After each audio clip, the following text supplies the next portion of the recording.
D-Lo for boxing here. Shout out to the LDBC. Hey, give a big shout out to Blue Blood Sports TV. Was live streamed yesterday of the press conference with Deontay Wilder making his announcement, as well as Ness with the boxing voice. I actually caught a little bit of both of their live streams. Hey, I don't want to say about the live stream. I mean about the presser was hey, it was pretty tense. Now that bad blood and animosity between Dominic Breazeale and Deontay Wilder is still there. Fights finally made. You know, hey, it's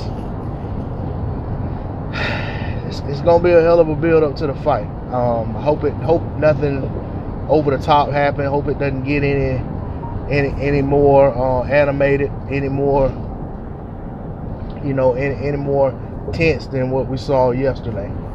What I will say is, you know, as far as the fight, you know, there are critics out there criticizing Wilder for this fight when the man's is mandatory. He has to fight the man at some point. Unless Breazeale lost that mandatory position, Wilder had to see him. And the thing is, you know, ever since Breazeale became Wilder's mandatory, he kind of been taking it easy as far as he hadn't been very active. And I've said this in other videos that Breazeale, once he got that mandatory, has held on to it with clenched fists. You know, so he's been, and I can't say that I blame him, but to me it showed a lack of confidence, you know, to go out there and take fights and make money for your family while you're waiting on your shot. And like you gotta have confidence you can go out here and beat these guys and defend your mandatory position. Now I will say that he did make an offer to fight Dominic Breazeale back in December, so I took my hat off to him for that. You know, not Dominic Breazeale, I'm sorry, he is Dominic Breazeale. He made an offer to fight Dillian White, so I do tip my hat off to him for that, which Dillian White declined the fight. You know, primarily because, you know, he had the fight with Chisora pretty much in hand, in my opinion, you know, at that time. But then again, you know, if he wants that title shot and that he claims he wants so bad, then he maybe should have took Dominic Breazeale up on his offer. But you know, all that being said, as it pertains to the fight itself,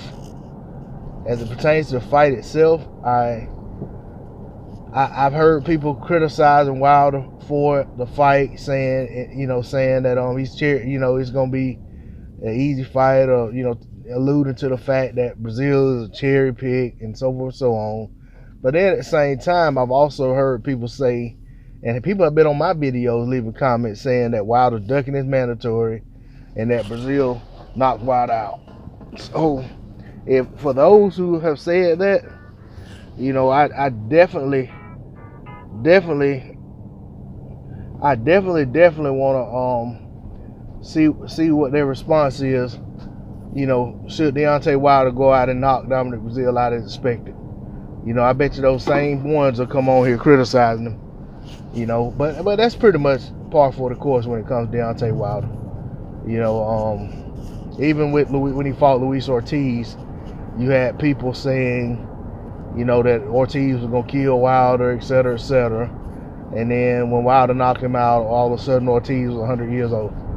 So, and I even hear, you know, with the rumors of a Klitschko fight, I even hear people saying the same thing, that, you know, Wilder's gonna get destroyed by Klitschko if they ever fight.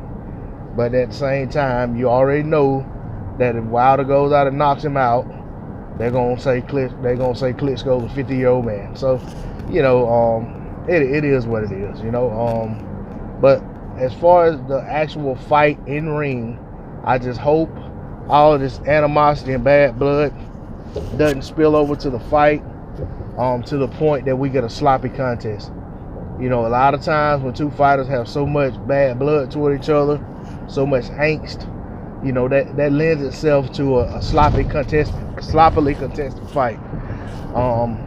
One fight that comes to mind was Bernard Hopkins and Roy Jones Jr. too, where, you know, of course they both were way past their prime, but this was basically turned into a foul fest where both guys, you know what I'm saying, were